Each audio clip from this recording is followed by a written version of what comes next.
Hello friends, welcome back my YouTube channel. दोस्तों, आज हम बात करेंगे राजस्थान के पुरातात्विक स्थल या फिर सभ्यताएं। बहुत ही इम्पोर्टेंट टॉपिक है और प्रत्येक एग्जाम में आपको कम से कम यहाँ से एक क्वेश्चन या फिर दो क्वेश्चन आपको देखने को मिल जाएंगे। और राजस्थान की वो सभी एग्जाम्स जो कि 12th और 10th लेवल की है, जैसे कि अभी चतुर्थ श्रेणी कर्मचारी भर्ती परीक्षा है, तो उसके लिए बहुत ही महत्वपूर्ण ये क्लास आपके लिए रहने वाली है। और जितनी भी एग्जाम्स जो 12th लेवल की हैं या फिर ग्रेजुएट लेवल की हैं, उन सभी के लिए भी ये बहुत इंपॉर्टेंट क्लास आपकी रहने वाली है। सबसे इम्पोर्टेंट तो ये है कि यहाँ जो मैंने कवर करवाया है उन सभी प्रश्नों को कवर करवाया है जो कि एग्जाम्स में काफ़ी बार आए हैं। तो उम्मीद करता हूँ दोस्तों वीडियो आपको ज़रूर पसंद आएगा। वीडियो पसंद आए तो प्लीज़ वीडियो को एक लाइक ज़रूर कर देना। चैनल पर पहली बार विजिट कर रहे हो तो चैनल को जरूर सब्सक्राइब कर लीजिएगा, अपने दोस्तों के साथ शेयर जरूर कीजिएगा। उम्मीद करता हूँ दोस्तों ये वीडियो आपको जरूर पसंद आएगी। और राजस्थान के संदर्भ में जो राजस्थान के महत्वपूर्ण सभी प्रश्नों का संग्रह हम इसमें देख रहे हैं, तो ये इसकी तीसरी क्लास है। और पुरातात्विक स्थल और सभ्यताएं हम दो पार्ट में कवर करेंगे। आज इसका पहला वीडियो है, दूसरा वीडियो 3 से 4 दिन में आपको मिलेगा। तो राजस्थान के पुरातात्विक स्थल ऑब्लिक सभ्यताएं आज हम पढ़ना शुरू करते हैं। तो सबसे पहला क्वेश्चन है, कालीबंगा जो उत्तरी राजस्थान के हनुमानगढ़ जिले में किस नदी के किनारे स्थित है। सबसे इम्पोर्टेंट क्वेश्चन है क्योंकि काफी बार ये आपके एग्जाम्स में आया है। तो इसका जो राइट आंसर होगा वो होगा सी, गग्गर या फिर सरस्वती नदी के किनारे पर। देखिएगा, इसके बारे में हम डिटेल से थोड़ी बात करेंगे। कालीबंगा जो कि हनुमानगढ़ में है, कालीबंगा में सरस्वती और दृष्टति नदियों की घाटियों में हड़प्पा कालीन विकसित सभ्यता के अवशेष प्राप्त हुए हैं। इन नदियों का जो वर्तमान स्वरूप है, कौन कौन सी नदियां, सरस्वती और दृष्टति, इन नदियों का वर्तमान स्वरूप गग्गर है। खुदाई के दौरान मिली काली चूड़ियों के टुकड़ों के कारण इसका नाम कालीबंगा सभ्यता रखा गया था। ये जो क्वेश्चन है राजस्थान के संदर्भ में पूछ लिया गया है और बाकी जो एग्जाम्स है उनमें भी ये क्वेश्चन काफी बार पूछा गया है कि कालीबंगा सभ्यता का नाम कालीबंगा किस आधार पर रखा गया। नेक्स्ट क्वेश्चन है, कालीबंगा स्वतंत्र भारत का वह पहला पुरातात्विक स्थल है जिसका स्वतंत्रता के बाद पहली बार उत्खनन किया गया। तो ये भारत के संदर्भ में ये आपको याद रखना है। कालीबंगा की खोज इतावली इंडोलॉजिस्ट लुइगी पियो टेसिटोरी ने किया था। इंपॉर्टेंट है, याद रखना। तो यहाँ पर शायद टोरी आएगा, टेसिटोरी है। 1951 में भारतीय पुरातत्व सर्वेक्षण के तत्कालीन महानिदेशक थे अमलानंद घोष। कौन थे?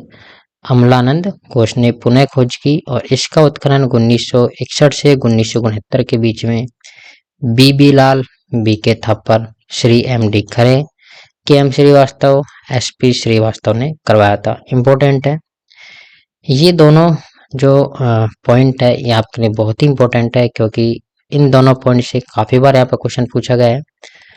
क्वेश्चन कैसे पूछा गया वो मैं आपको बताऊंगा। जैसे यहाँ पर देखिएगा, वर्ष 1961 से 1969 की अवधि के दौरान निम्न में से कौन सा पुरातत्ववेत्ता कालीबंगा के उत्खनन से संबंधित नहीं है। इसका राइट आंसर आपको ढूंढना है। अगर आपने अगर आपने पढ़ा है तो ही आप इसका आंसर ढूंढ पाओगे। जैसे कि अभी आपने पढ़ा एम डी खरे, B K Thapar, B Bilal, तो यहाँ पर आर सी अग्रवाल है, वो इससे संबंधित नहीं है। इम्पोर्टेंट है, ऐसे क्वेश्चंस आपको देखने को मिलेंगे। ठीक है, और डिटेल से अध्ययन करें तो कालीबंगा सभ्यता के उत्खनन में 5 स्तर सामने आए हैं। प्रथम जो 2 स्तर है हड़प्पा सभ्यता से भी प्राचीन है और तीसरा, चौथा और जो 5वां जो स्तर है वो सामग्री हड़प्पा सभ्यता की सामग्री के समान है। तो इस प्रकार से कालीबंगा जो सभ्यता है उसको 2 भागों में बांटा जा सकता है। एक तो है प्राक हड़प्पा कालीन सभ्यता और दूसरी है हड़प्पा सभ्यता। पूर्व हड़प्पा कालीन सभ्यता कालीबंगा से एक दुर्ग, तांबे के बैल, हाथी दांत का कंगा, गोल अंडाकार कुआं, गाय के मुख वाले प्याले, कांस्य के दर्पण आदि प्राप्त हुए हैं। तो ये सभी हैं पूर्व हड़प्पा कालीन स्थल, मतलब जो प्रथम स्तर और द्वितीय स्तर से उससे संबंधित है। इस स्थल से जुते हुए खेतों के अवशेष भी प्राप्त हुए हैं और हड़प्पा कालीन कालीबंगा से 7 अग्निवेदियां प्राप्त हुई हैं। बस्ती के गंदे पानी के निकास के लिए यहाँ लकड़ी व ईंटों की नालियां बनी हुई थी। इम्पोर्टेंट है, आपको याद रखना है, ठीक है। नेक्स्ट अगर हम बात करें तो कालीबंगा उत्खनन का कार्य कितने स्तरों में किया गया, पहले ये क्वेश्चन पूछा जा चुका है। तो इसका राइट आंसर हमने बताया था, यहाँ पर 5 स्तरों में किया गया है। गलती से यहाँ पर आपको ऑप्शन मैंने नहीं लिखा है, तो 4 की जगह आप यहाँ पर 5 कर लीजिएगा। 5 स्तरों में किया गया है। नेक्स्ट जो हमारा क्वेश्चन है कि राजस्थान में सभ्यता के किस स्थान से सबसे पहले या प्रथम बार हल से जुते हुए खेतों के साक्ष्य प्राप्त हुए हैं। तो ये भी क्वेश्चन आपका पूछ लिया गया है। इसका राइट आंसर होगा ए, कालीबंगा। नेक्स्ट क्वेश्चन है कि निम्न में से किस स्तर से उत्खनन से अग्नि वेदिकाएं मिली थी। अग्नि वेदिकाएं हड़प्पाकालीन कालीबंगा सभ्यता से यहाँ पर मिली है।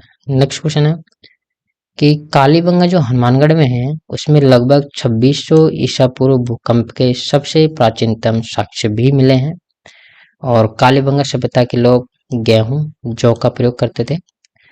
चना बाजरा और सरसों के भी साक्ष्य यहाँ पर मिले हैं।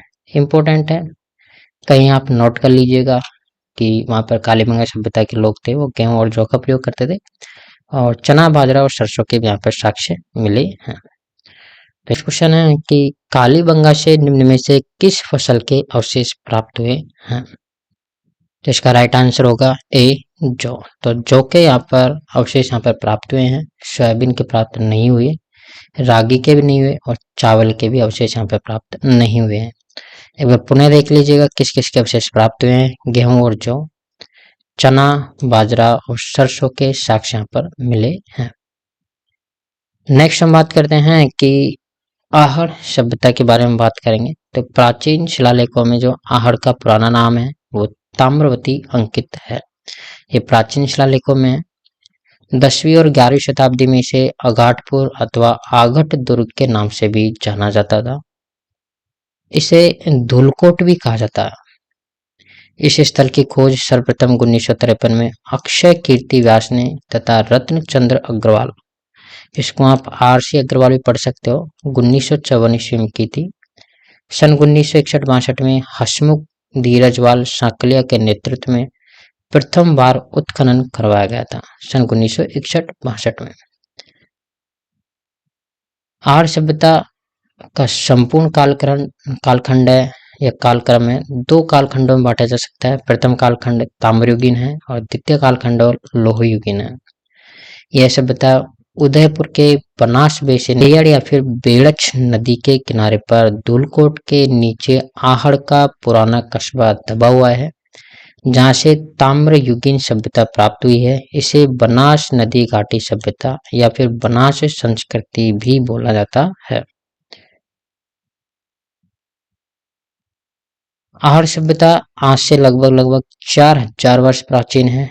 डॉक्टर गोपीनाथ शर्मा ने आहड़ सभ्यता का समृद्ध जो काल है वो 1900 ईसा पूर्व से 1200 ईसा पूर्व तक माना है। आहड़ से तांबे के उपकरणों की प्रचुरता के कारण इसे प्राचीन काल में ताम्र नगरी भी कहा जाता था। आहड़ के लोग अपने मृतकों को गहनों और आभूषणों के साथ दफनाते थे। इम्पोर्टेंट है, याद रखना, ठीक है। आहड़वासी ताम्र धातु कर्मी थे। यहाँ पर ताम्र उपकरण, बर्तन आदि प्राप्त हुए हैं।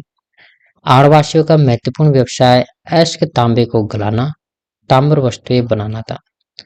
आहड़ में भट्टी नुमा चूल्हा मिला है, जिससे यह माना जाता है कि यहाँ पर तांबा पिघलाया जाता था।